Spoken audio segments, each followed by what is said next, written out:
welcome back to this edition of the Karceno for Life show. Oh my God, this is going to be a hood story, ain't it? Well, we got Shawn Reco on the line, and we were just talking about something. We said we need to share this with the world because I'm quite sure there's other brothers out there that's seeing the same things happen that are happening here today. And the thing of it is called accountability. Yep. We don't hold ourselves accountable for anything. And if any one of us say anything, we are instantly categorized as a sellout or a coon. That's the newest term now. If you can't criticize anything black anymore. If blacks do something, hey brother, what you doing? Don't you realize he's a brother? You a sellout. And I don't understand that when you asking for people to be accountable for themselves and be respectful and hold themselves in a certain way to where society would say, you know what, that's a nice person. Give them a reason not to look at you in a negative way. How is that selling out? That's what you would want to teach your children. You'll say, look, I want you to go out there and be a productive human being, a productive citizen, be nice to people, treat them with kindness. They treat you the same way. I don't understand why people think that that's a negative thing. You can't even give what they say is constructive criticism. That's what we do. We give people constructive criticism. I mean, it happens everywhere else around the world. But here's the thing. Blacks cannot accept the criticism. If you say, oh, well, if you're not with Colin Kaepernick all the way, I was like, well, you got to look at the whole situation. What you mean? You going against the brother? You a coon. You over here cooning for them. I'm like, oh, wow. You immediately go into that realm. Now, I want y'all to listen to what happened to Shawn Reco over the past weekend. Go ahead, Shawn. The floor is yours. So, first of all, let me start by saying I love black people. Because I'm black. But even go deeper, I love all people. But I do have a specialty in my heart for black people because it is my own race. But I believe in treating people good all the way around. So, as I was sharing with Karceno, black people have got to do better. And I know you probably going to make comments about your cooning and how you help other black people, you tear them down. I don't have to tell anybody that they tear their own selves down. And they doing the job for me. Not that I was trying to tear them down. But listen, I went to do some volunteer work this weekend. Now, I'm not going to mention what company I went to and all that because I don't want to get them in trouble.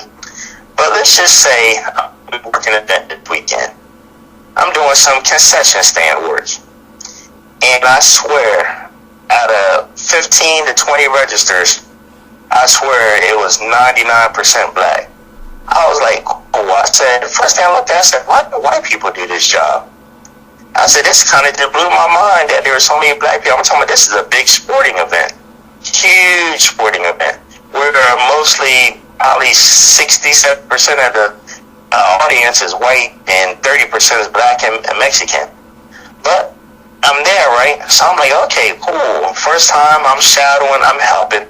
So this is my first day, so I'm training, so I'm helping these people. And oh my goodness. See, I work in corporate America. There's a few of us blacks, a few of us Asians, a few of us Mexicans. Majority is white. But it's my job. I went to school to learn my trade. So I'm used to being around people. Listen, even before my job, I was in the military. Before I was in the military, I was around in high school and everything else like everybody else. Your upbringing, at least my upbringing, you're courteous, yes ma'am, no ma'am, yes sir, no sir, how can I help you? We're taught you just don't do the bare minimum to get by in your job. If you want to move up in life, you do the minimum and you do above and beyond. And that's not kissing butt, that's not being an Uncle Tom. It's called being more than average. It's called about being something in life. If you want to get ahead in life, I don't care what job you work. Whether you're all the way down to McDonald's, whether you're middle class, whether you work in corporate, your work ethic should be, I'm not only going to do my job, but I'm going to do above and beyond my job because I got worth. I got something in me. I want to be set apart from others. So let's get back to the event. I'm working in this event, and I'm watching these black people. And I'm like, first of all, when people walking by, we were in concession stands, like, yo, come over here. I know you want something to eat. Get over here. I was like, oh my God, like, black, you can't be talking to white people. Mexican, I don't care who you talk. I don't care if there's another black person out there. You don't be telling them to get over here. When they walk by, you say, hey, can I help you? Would you like something to eat? Hey, we have hot dogs, popcorn, pretzels. Are you hungry? Not, hey, get over here, man, I got something for you. You think this is not the streets? You ain't selling drugs, you ain't selling crack. And then you have regular cup, you have souvenir cups. I'm looking at this young couple. The Mexican guy comes up and says, yo, I want the souvenir cup, but I don't want to pay for the whole drink. Sorry, sir, you got to pay the whole price of the drink and everything. Yo, come on, man, here's $5. Come on, man, just let me get the cup. She looks at her boyfriend. That's another thing. There's about 4 or 5 boyfriends, girlfriends working this whole event. I'm like, man, forget the practice, just right out the window. So he looked at her and he was like, go ahead and do it. She takes the $5, put it in her pocket, and give the man a souvenir cup. I said, oh my God, he over here stealing. Right in front of everybody too. And then I'm like, oh, this can't get any worse than this. And then one guy, older gentleman, they called him Pops. He's around there, and he's doing his job. He helping people and cussing them out all at the same time. I'm like, you cannot be using profanity and cussing while you're working in front of a station in front of customers. You don't go to McDonald's, Wendy's, Burger King, go up to eat your rent, talk about all that, and while the waitress is serving you, they cussing in front of the other co-workers. I like black people, man. And this is an older generation. Just because it show the ignorance ain't just for the youngest, for the old people too. And then I'm gonna leave it at this because if I could go on and on what happened this night, and then to top it all off, we had to fill up the ice machine. Well, I didn't have to fill up the ice machine. We had to fill up the ice machine. So they go back and get ice out of the back, and thank God that a manager was in the back. You know how you go get ice out of the ice machine, and sometimes it comes chunked up in a block.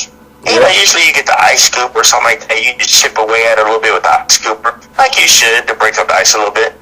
Yep. No, this black brother's in the back took a broomstick that you clean and sweep, took the end of the broomstick and was just jabbing it all in the ice, trying to break up the ice, the same ice you about to serve people with. I said, see, this is why I can't work with ignorant black people. Not all black people are bad, but listen, you want white people, Mexicans, the society to treat you right? Use some common sense. Stop stealing. Stop using all this profanity. Stop doing unsanitary stuff. And stop talking to people like you do on the block. Now, if you call that coon and they call me a coon, I call it degrading yourself. Black people will never get better if you don't do better. And one thing I learned, you can't help people that don't want to help themselves. I told my man Karceno here, I said, you know what? If I can help it, if I can avoid it, I will refuse to work with the majority of black people from here on out. If I can avoid it, if I can't, I'll just my head. But I'm telling you now, Karceno, dealing with black people, man, is something else. This is one of the worst experiences I deal with working with black people. See, and it's sad because it puts a black eye on, like, it's like all black people are looked and judged by these situations. And it's about accountability. Now, I don't use that incident and say, okay, I can't work with blacks because they all gonna do that. I look at that as an isolated incident, but it's a reflection of what they were taught and where they come from and how they choose to carry themselves. And it's sad. You know, I've seen that at fast food restaurants.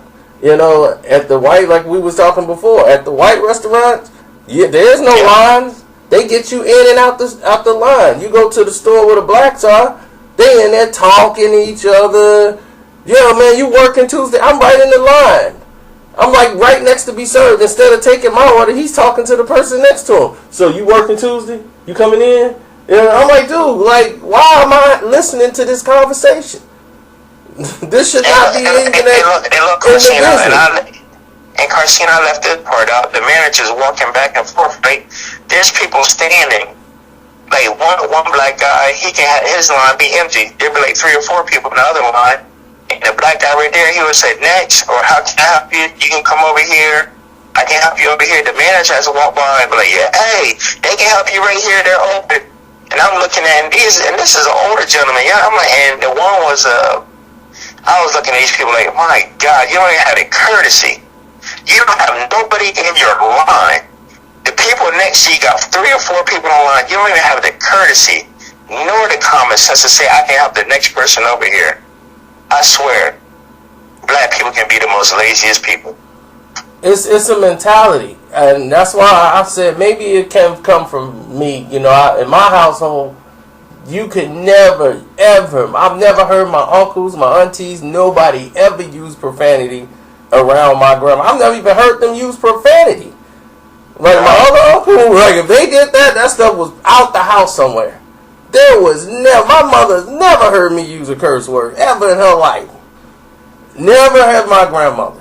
That stuff was a whole different level of respect. Nowadays, when you have children having children, babies having babies, they growing up with the parents, and they have no real parental experience at all, and it's nothing but profanity and all this stuff, craziness going on. You grew up in that society, you don't know anything else. You grew up in a very poor educational system. You have nothing. You don't know anything. You don't know about respect. Everywhere I go, I don't care if it's a kid 18 years old. I say, hey, sir, how you doing? Thank you. Thank you, sir. How you doing? I don't look at people. I say, yes, ma'am. Thank you, sir. That's how we was done. Everywhere. I don't care if they fast food, the janitor. I don't care what their job or station in life is. I show them the proper respect because that's what I would want back in return. That's how you treat people. That's how we were always taught. Treat people with respect. Don't ask for it if you're not going to give it. So I don't understand this generation. And we, as the new parents or whatever, we need to turn to the kids and say, look, this is how you are supposed to behave. This is the way you go into society. And teach them to be respectable human beings. Period. That's far and foremost. It goes beyond being black. It goes about being human beings, period. You have to do better by yourself. Right. So you can't be on the Facebook and internet telling people what they need to be doing when you out here living savagely. Right. Right, absolutely. And just to top it off, like Karceno said, not all black people, but I swear, man, a majority of them, though, not all black people, but I promise you it's a majority of them. It's well over 50%. I can tell you that much. Well, yeah, I mean, because you probably went to an area where they probably hired from the inner city or an area where there's poverty-stricken. So if you're in a poverty, where poverty-stricken areas are, that type of behavior or that type of attitude you're going to see more of. But if you're in a middle class, upper class, see, I've been in all classes. So and I hear where there's like upper class, more rich, and people making good money. The blacks out here, they don't do that. They don't do that. You know, they mostly do something else. So it's also comes from the environment. So it don't like make me say I can't be around blacks or this and that. But I know how it could make other blacks who come from a civilized society not want to be around that. It's like, hey, it's like somebody like your grandmother and them hanging out with a bunch of teenagers who's all into rap and hip hop. They don't want to be around that. So I know how it makes people feel. It's like, oh, I can't deal with that. Like seeing somebody being disrespectful in front of their mom and cussing back at their mom. I'm uncomfortable with that. I'm like, I can't even be around that. I'll be like, oh, I can't deal with this. Somebody cursing their mama out. Oh no, I can't deal with that. Because it makes you feel uneasy. Because that's not something you're accustomed to hearing and seeing. You're not going to be around that. But if you come from that environment where you're poverty-stricken, a lot of issues, a lot of things happen there. But we come from poverty-stricken areas. Like you didn't come up rich. I definitely didn't come up rich. But it was just values we were taught there. Like the old saying go, I might have grown up in the slums, but the slums did not grow in me. So it was just the way it is. Yep, and there are a few people that I am able to help out. People that are really sincere, serious about not wanting to live that life, wanting a better life. There's a handful, a small handful of it. It's a lot of them. It's a lot of them. It's just that a lot of them fall into pitfalls and traps. Some of the smartest people I've known in my life, Shawn, ended up falling into like drugs, crime, or just the like they say, the hood took them under. The environment, they ran into so many walls and they derailed themselves. I mean, like Shawn, so gifted. This person was an architect, never been taught anything about architecture, can sit there and draw architecture. Was great with math, a straight A student. Turns to gangs, turns to drugs, in jail, didn't finish high school. Another girl, straight A student, valedictorian, 7th smartest person in the state of Illinois, goes from straight A's to straight F's because she's dealing with some thug in the neighborhood and she's falling in love, her first time in love. He breaks her heart. It just derailed her whole life. Smart as could be, destroyed by what happens in the neighborhood. So it's a lot of gifted, talented people in the neighborhood, but there are not a lot of programs for them. There's not a lot of opportunities for them to where they can have another outlet besides go join this gang and either go work 60, 70 miles away from your house because there's no jobs, there's no like movies, no place to hang out, no recreational place to meet people. So all you have is either join a gang or go over there and do whatever. That's it. And look, and I want to throw this last thing out there. And stop being hard on these people. I'm tired of hearing about blacks only marry blacks, whites only marry whites, Asians marry Asians. Listen, whoever you love, and let me specify, male or female. I'm not into the male, female. When it comes to whoever you love, I don't care if you black marrying a white marrying a Mexican marrying an Asian marrying a Filipino. Listen. And especially black people, stop being all blacks only hang with blacks, whites only hang with. You were telling me the other day, Nicki Minaj said about Kanye marrying Kim Kardashian, whether she's white, Italian, whatever she is. Who cares of if you love that person, you don't look at their skin color. And I'm gonna give you biblical proof too. We're gonna get biblical today. People always try to use the Bible to justify race, and the Israelites, they don't even marry the Israelites. They marry their own people. Blacks marry blacks. I'm like, it never had to do anything dealing with race color. And you try to use the Bible to justify race color, I tell people you're lying. I'm gonna take you back. There's a book in the Bible called the Book of Ruth. And yes, Ruth and Boaz, everybody that knows the story, yes, they were both black. But it had nothing to do with them being a black. It comes to do you serve the same God? Ruth wasn't even an Israelite. It was her mother-in-law, Naomi, who had sons that died, her husband died. They the ones that were Israelites. So what happened was when her daughter-in-laws lost their husbands and she lost her sons, she was traveling back to her home. Ruth said, listen, I'm following you. Whoever your God is going to be my God. That right there that Ruth, first of all, was a black woman. But she didn't serve the God of Israel. She didn't serve him. She served her own false gods. And by doing that, when she came through, they came to Boaz's field, and she was gleaming out in the field. And Boaz, one of the children of Israel, saw her and he wanted her to be his. You know what happened? They ended up having a baby. And as we know, this came through the generations of Jesus. So that just goes to show you, it had nothing to do with their skin color, or none of the people. Moses married an Ethiopian woman. Aaron and Miriam, they were upset with Moses.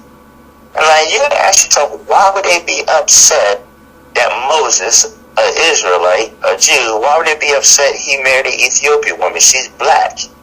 At least that's how y'all look at it. It was not the fact that she was black. We know people from Ethiopia is black. It was the fact they were upset with him because they served two different gods. So, I say all that to say this. Even in this day and time, even the book of Corinthians says, Be not unequally yoked together with unbelievers. Stop with all this race stuff. Blacks, whites, blacks, marry your own race. Listen, as long as you serve the same God, that's all that cares. Or that's all that matters in God's eyes. Say, God could care less about your skin color. So stop all that racist stuff about marrying your own race. Marry somebody else that serves the same God as you. Well, that's a good point. I don't tell people who to marry.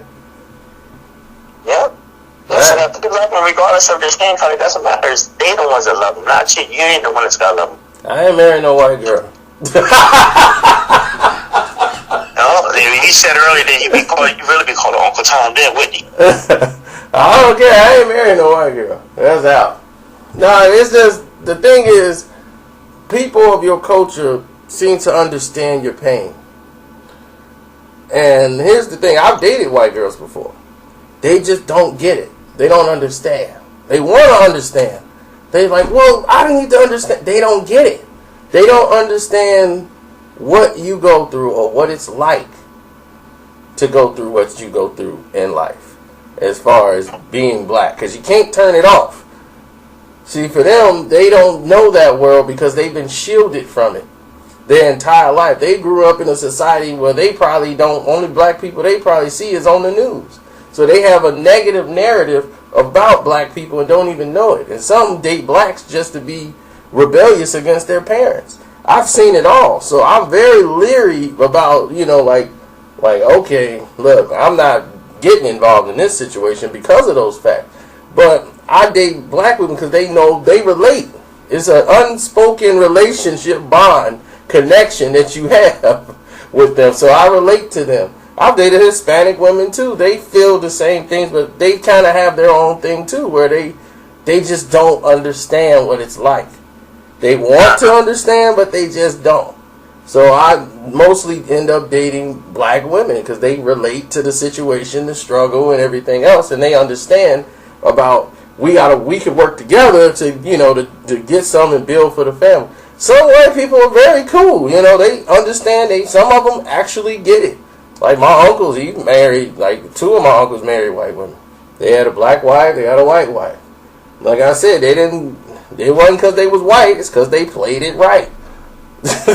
They knew. Well, Kevin, you got to look at this. You're talking about dealing with white people here in America. Trust me, I've been traveling around the world. There's white people around the world, not necessarily American white, but whether they're Czechoslovakian, whether they're from Holland, whether they're from Berlin, there's a lot of white people, females around the world that's been through harder struggle than you. And so I understand what you're saying.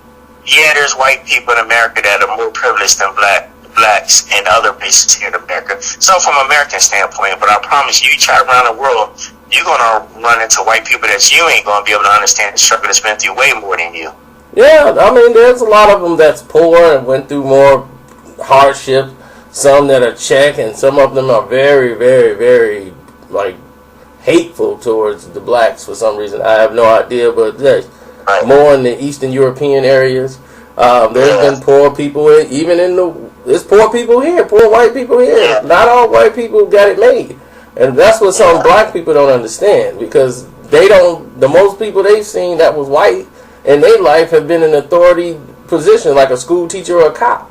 So in the neighborhood, they looked at them like that because mostly they hang out in the hood, things that they relatable to. They don't like going out to places where it's like a lot of white people and it's just a few blacks. They don't like that. They feel uncomfortable. So Kev, I never understood. I saw on YouTube the other day. I saw an interview. I forgot who it was with. It was with Benzino. What's Benzino? Is he Mexican, Puerto Rican, or something? He's not fully black. He's black and Jewish. Black and Jewish. I remember I was looking at this interview, and I remember him still talking about Eminem and how he came in involved, invaded the white culture, this and that. And I'm like, look at him, white people, his whole thing, he white, he don't relate to our struggle, but you look at 8 Mile and listen to Proof and all the people that grew up around him. Eminem was a white trailer trash white guy. He grew up the same hood ethics, same as everybody else. So I was looking out there and I was like, why did Benzino attack this guy? Why was he so obsessed about Eminem not being a rapper and taking over the culture? I'm like, he didn't take over no culture. He happened to be a man that had white skin color, but still grew up in poverty and in trailer park trash, and was poor and was around nothing but blacks and Mexicans too. So I was like, how can you fault this man saying he's taking over the culture? He's just a man rapping about his struggles from the hood. Whether you black, white, Mexican, he had the same struggle. Well, this is why he did it. I can't understand why Benzino was so upset with him. This is why he did it. He wasn't going directly at Eminem. He was going after the support system that handles Eminem. The support system that was around Eminem, they were the ones that were killing hip-hop. They're the ones that was strangling it and catering only to Eminem. And only through Eminem will you go have success. All of a sudden, all the black businesses started to disintegrate. All the black rap companies, everybody had... And the reason why they wanted to destroy that, because rap is a John Doe business. It started from the ground up. Nobody white created rap, and they had it out, and they said, okay, you could be a part of it. No, we created it. It started from scratch, and we did it. And as a John Doe business, it became $1 billion business. And by that, it means blacks can be successful and have jobs, which they did. Rappers had their own imprint labels. They got smart, had labels, had their own management companies, and they were hiring other people from family members who went to school and college. So you had black guys making $50,000, $60,000 a year at a legit job. People coming out of jail, homeboys from their hood, getting jobs as security, and now they don't have to do crime. It represented black success, and it was becoming a problem. They couldn't control it. White people have a fear of things they can't control, especially those that are in power. So Eminem was a tool. They used him like they tried to use Vanilla Ice, but we didn't accept Vanilla Ice because he couldn't rap. Eminem can actually rap. So they used him as the catalyst to come in and do all the things he did. So him being a pop sensation, they put him on MTV. They kept him on MTV. He was there a whole week. They were making TRL, basically Eminem special, to cross him over from blacks to whites. That's what 50 Cent's job was to do, to make him seem more gangster. That's when he changed his image up. He started lifting weights like 50 Cent and trying to be hardcore, so they can appeal to the hardcore blacks, that audience that he didn't have. And he already had the little teeny bopper white kids. They wanted that demographic. So now all of a sudden everything goes through Eminem. Anybody had a problem with Eminem, it got removed. Murder Inc., Ja Rule, they got investigated by the feds. The feds come in there, investigate, tear up the whole company. They haven't done anything wrong. Death Row, they destroyed them. Dr. Dre had problems with them, destroyed them. That's why Dre is so rich today, is because he had Eminem. If Dre didn't have Eminem, Jimmy Iovine would have nothing really to do with Dr. Dre on this level, with beats and all that stuff. That stuff would have been gone if it wasn't for Eminem. And Karceno, let me ask you this. And a lot of these people are so hard on white people, right? But every time I look on Twitter, Instagram, Snapchat, I look at all these rappers at these concerts. My God, I swear, I don't go to none of these concerts. Oh my God, when I look at the video, 90% of the people are white. And I don't hear the rappers holding protests. I'm not going to come right here and rap because 90% of y'all are white. Why ain't the black? I don't hear one rapper playing. Why ain't the blacks coming out here to support their own blacks? Why is 90% of y'all white? You'll take white people's money. That's because white people own it now. That's what the whole Eminem process was. Before, it used to be black people in there going to see him. But now, white people have taken over. Are you telling me black people aren't allowed to go buy tickets and watch their favorite singers and rappers? These are not their favorite singers and rappers. People who buy tickets and money, the blacks are going to be in the back. They're not going to pay all that money to sit up there. One, they don't have it. Two, this is most of the people that's our age and all this, we're the ones that really went out and bought music. These young kids, they don't buy music. One person will buy it or stream it, and then they'll share it with somebody else. And all that stuff, they go into the sharing business, the internet, where they're not really attracted to an album. They like songs, a whole bunch of collective singles. So they don't understand the feel of an album. But people who actually go to concerts were actually us. Like, we were the ones that went to concerts and sat in a row and went to hip-hop venues. These are done at stadiums now. hip hop venues are done like normally inside the hood at like a theater or something, play theater, and you have the neighborhood that can go in there and check out hip hop. Hip hop was never at this level that it is now, where it's on the big main scale. But what it did was it infected the suburban households. Politicians' kids are listening to hip hop and rap. So it became a phenomenon they needed to get control of. Now they control everything hip hop. They dictate who's going to be rapping. That's why you got this stuff with all this. They give these guys contracts and put them out there to make it look ridiculous. All right, so Kev, let me ask you about Meek Mill then. You got Meek Mill. I do it for the hood. I do it for the hood. I do it for my people. This is for my street gangs. This is for my street people. And every time I look online at the concerts, nothing but white people out there. So I don't really see him doing too much for his people in his hood. Well, the thing is that if they do something for the hood, it's like, I'm going to give them some money. But the white people are the one that's going to spend the majority of the money. That's just the gist of it.